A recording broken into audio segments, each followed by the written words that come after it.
함께 기도드리겠습니다. 아버지 하나님, 각기 제 갈 길로 가는 양과 같은 우리들입니다. 오늘도 선한 목자 되신 주의 음성이 들려오지 않고는 바르고 복된 길을 살아갈 수 없으니 이 시간 주님의 음성이 밝히 환히 분명히 들려올 수 있도록 성령으로 역사하여 주시옵소서. 그 말씀 따라 오늘도 푸른 초장 맑은 물가로 주님 주시는 복을 가득 누리며 살아감에 부족함 없도록 이 시간 우리와 함께하여 주시옵소서. 예수님 이름으로 기도합니다. 아멘. 오늘 우리에게 주시는 하나님 말씀은 사사기 2장 20절부터 23절의 말씀입니다. 사사기 2장 20절부터 23절의 말씀을 제가 봉독해 드리겠습니다. 하나님의 말씀입니다. 여호와께서 이스라엘에게 진노하여 이르시되 이 백성이 내가 그들의 조상들에게 명령한 언약을 어기고 나의 목소리를 순종하지 아니하였은즉 나도 여호수아가 죽을 때에 남겨둔 이방 민족들을 다시는 그들 앞에서 하나도 쫓아내지 아니하리니 이는 이스라엘이 그들의 조상들이 지킨 것 같이 나 여호와의 도를 지켜 행하나 아니하나 그들을 시험하려 함이라 하시니라. 여호와께서 그 이방 민족들을 머물러 두사 그들을 속히 쫓아내지 아니하셨으며 여호수아의 손에 넘겨주지 아니하셨더라. 아멘. 오늘 말씀은 왜 굳이 옆구리의 가시와 같은 이방 민족들이 이스라엘 옆에 남아있게 되었는지 그 이유를 전해주고 있습니다.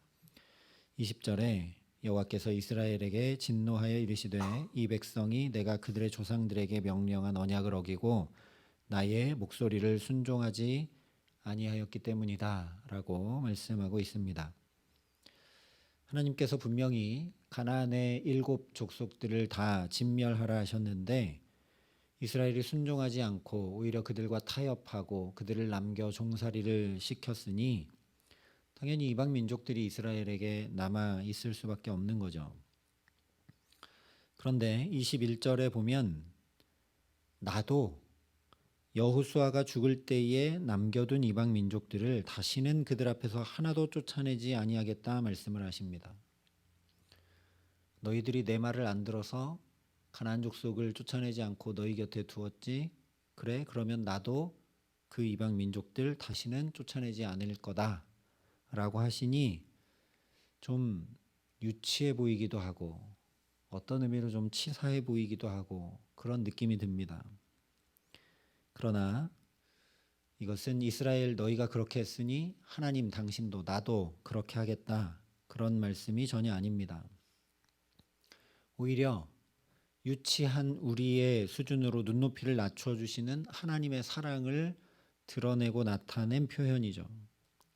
마치 거울 치료처럼 우리 인간과 같이 하나님이 행하심으로 순종하지 않으면 하나님의 말씀 청종하지 않으면 어떻게 되는지 깨달아 알고 제발 순종의 길로 돌이키기를 바라시는 하나님의 마음이 여기 담겨 있는 것입니다. 왜냐하면 이미 여호수아를 통해 확실히 알라 너희 하나님 여호와께서 이 민족들을 너희 목전에서 다시는 쫓아내지 아니하시리니 그들이 너희에게 올무가 되며 덫이 되며 너희 옆구리에 채찍이 되며 너희의 눈에 가시가 되어서 너희가 마침내 너희 하나님 여호와께서 너희에게 주신 이 아름다운 땅에서 멸하리라 말씀해 주셨기 때문입니다. 너희가 안 쫓아냈으니까 나도 이렇게 하겠다 하신 그런 말씀이 아니라 이미 여호수아서에서 말씀해 주신 그 말씀을 다시 반복하여 주고 강조하심으로 이스라엘을 붙들어 세우시는 하나님의 사랑의 말씀이라는 것이죠. 그런데 여기에 그치지 않고 22절에 이렇게 말씀을 합니다. 이는 이스라엘이 그들의 조상들이 지킨 것 같이 나 여호와의 도를 지켜 행하나 아니하나 그들을 시험하려 함이라. 가나안 족속들이 이스라엘 곁에 남아 옆구리의 가시처럼 괴롭히는 또 다른 이유는 하나님께서 이스라엘을 시험하시기 위함이다라는 거죠. 그런데 이것은 하나님께서 이 옆구리에 가시 같은 존재들을 남겨두시고 하나님은 이제 멀찍이 떨어져서 팔짱을 끼고 너희가 하나님의 말씀 지켜 행하나 안 하나 한번 보자, 그런 말씀이 아닙니다. 오히려 더 적극적으로 개입하셔서 이스라엘이 앞선 세대와 같이 하나님의 말씀을 지켜 행하는 자들로 서고 살아갈 수 있도록 훈련시키며 함께 하시겠다는 말씀이기 때문입니다. 그렇기 때문에 그 목적을 이는 이스라엘이 그들의 조상들이 지킨 것 같이 나 여호와의 도를 지켜 행하나 아니하나, 즉 하나님의 말씀을 지켜 행할 수 있도록 20절의 표현대로 목소리를 순종하도록 하기 위함이라 말씀하시는 것이죠. 왜냐하면 하나님의 말씀을 삼가 듣고 명령하는 그 모든 명령을 지켜 행하면 세계 모든 민족 위에 이스라엘을 뛰어나게 하실 것이고 들어가도 복받고 나가도 복받고 떡반죽 그릇도 복을 받을 것이다. 이 모든 복이 임하여 내게 이를 것이다. 이미 약속하고 말씀해 주셨기 때문입니다. 이스라엘이 제발 그 복을 누리며 살기를 원하시기 때문이라는 거죠. 온통 복을 받고 뛰어나게 돼서 존귀 여김받아 살도록 이스라엘을 부르셨는데 오히려 수치를 당하고 복이 없어 울부짖게 되는 삶을 사는 이스라엘을 하나님 도저히 그냥 그대로 내버려 두거나 그대로 두고 보실 수 없기 때문입니다. 성경에 말씀하는 하나님의 시험들에 대해서 살펴보면 이것이 더 명확하게 드러납니다. 가장 먼저 하나님께서 시험하셨다라고 한 사람은 아브라함이죠. 독자 이삭을 드리라 하신 것이 이방 종교처럼 인신제사를 바치라 하신 것이 아니요, 아브라함을 시험에서 통과하는지 아니한지 점검해 보려고 하신 것도 아닙니다. 오히려 아브라함을 독자 이삭까지도 하나님께 온전히 맡기는 믿음의 자리에 세우고자 도우시고 붙드시고 함께 하신 것이죠. 그래서 성경을 보면 아브라함이 죽은 자를 살리시는 하나님을 믿음으로 나아갔다 이렇게 기록하고 있습니다.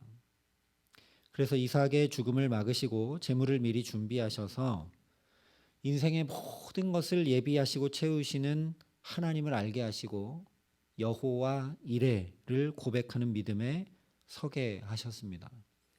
뿐만 아니라 실제로 나의 벗 아브라함이라고까지 말씀해 주셨죠. 무엇보다 예수님께서 성령에게 이끌리어 마귀에게 시험을 받으러 광야로 가셨다 말씀합니다. 그리고 이 시험 기사를 보면 맨 끝에 이에 마귀는 예수를 떠나고 천사들이 나와서 수종드니라 끝마쳐지는 것을 보게 됩니다. 이 시험에 관한 다른 의미들을 다 뒤로 한다고 해도 예수님의 시험 기사를 매듭짓는 이 말씀을 통해서 하나님께서 왜 시험하시는가가 분명히 드러나죠. 바로 천사가 수종될 만큼 존귀하고 영광스럽고 복된 존재로 세우시기 위함이라는 것입니다. 오늘 이스라엘을 시험하려 이방 민족들을 남겨두셨다는 것도 같은 의미입니다. 출애굽하고 처음 말씀하셨던 그대로 이스라엘을 거룩한 백성 제사장 나라로 온전히 세우시기 위해서 시험하시는 것이죠. 그러니 하나님의 시험은 곧 훈련이라고 말씀할 수 있습니다. 그래서 야고보서에 내 형제들아 너희가 여러 가지 시험을 만나거든 온전히 기쁘게 여기라. 이는 너희 믿음의 시련이 인내를 만들어내는 줄 너희가 알미라. 인내를 온전히 이루라. 이는 너희로 온전하고 구비하여 조금도 부족함이 없게 하려 함이라. 여기 분명히 하나님의 시험의 목적은 우리로 온전하고 구비하여 조금도 부족함이 없게 하시기 위함이다. 분명히 말씀합니다.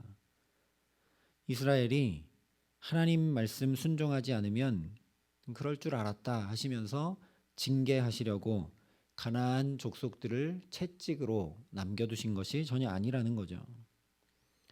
그래서 히브리서에 이렇게 말씀했습니다. 징계는 다 받는 것이거늘 너희에게 없으면 사생자요 친아들이 아니니라. 또 우리 육신의 아버지가 우리를 징계하여도 공경하였거든 하물며 모든 영의 아버지께 더욱 복종하여 살려 하지 않겠느냐.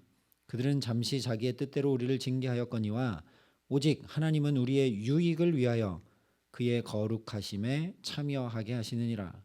무릇 징계가 당시에는 즐거워 보이지 않고 슬퍼 보이나 후에 이로 말미암아 연단받은 자들은 의와 평강의 열매를 맺느니라 말씀을 합니다. 우리에게 닥치는 여러 가지 시험들은 부모와 같이 징계함으로 결국 하나님의 거룩하심에 참여하게 하고 의와 평강의 열매를 맺게 하시는 것이라는 말씀이죠. 그러니 이 시험은 무엇보다 오히려 우리가 분명한 하나님의 자녀임을 확증하고 알게 하는 방편 중에 하나입니다. 우리도 사랑하는 자녀들 엇길로 가거나 잘못하거나 할 때 그냥 두지 않죠. 부모이기 때문에, 자녀를 가장 사랑하기 때문에 그때 견책합니다. 이스라엘도 하나님께서 사랑하지 않으시면 시험하실 이유가 없고 그냥 포기하고 내버려 두면 될 일입니다. 그래서 우리가 주목해야 될 것은 야고보서의 하나님의 시험이 온전하고 구비하여 조금도 부족함이 없게 하기 위한 것임을 말씀한 뒤에 곧바로 이어지는 말씀입니다. 너희 중에 누구든지 지혜가 부족하거든 모든 사람에게 후히 주시고 꾸짖지 아니하시는 하나님께 구하라. 그리하면 주시리라.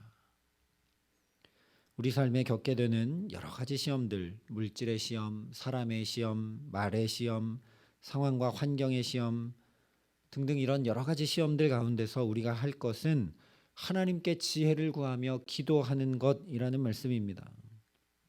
실제 오늘 18절 하반절에 이는 그들이 대적에게 압박과 괴롭게 함을 받아 슬퍼 부르짖음으로 여호와께서 뜻을 돌이키셨음 이거늘 이라고 말씀을 합니다. 이 말씀 그대로 이스라엘이 부르짖어 구할 때 하나님께서 사사를 세우셔서 그 시험들을 능히 이기고 승리하게 하셨습니다. 그러니 모든 시험은 그 무엇보다 하나님 앞에 엎드려 기도하라는 분명한 하나님의 음성입니다. 이스라엘이 부르짖어 구할 때 사사를 세워주시는 일을 하나님께서 이 사사기 내내 12번이나 계속 반복하십니다.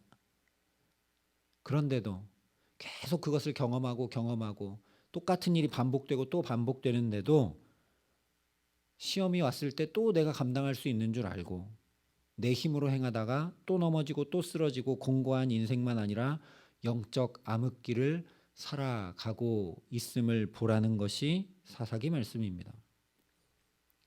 그러니 오늘도 시험에 빠지지 않도록 하나님께서 이렇게 복된 기도의 자리로 저와 여러분을 부르신 줄 믿습니다. 우리가 기도하면 하나님 반드시 일하십니다. 우리도 오늘 간구할 때 시험을 이기거나 피하거나 무시할 수 있는 지혜를 하나님께서 반드시 우리에게 주실 줄 믿습니다. 어떤 시험은 싸워 이겨야 합니다. 또한 요셉이 그러했던 것처럼 이성의 시험 같은 것은 그 자리를 아예 피해야 합니다.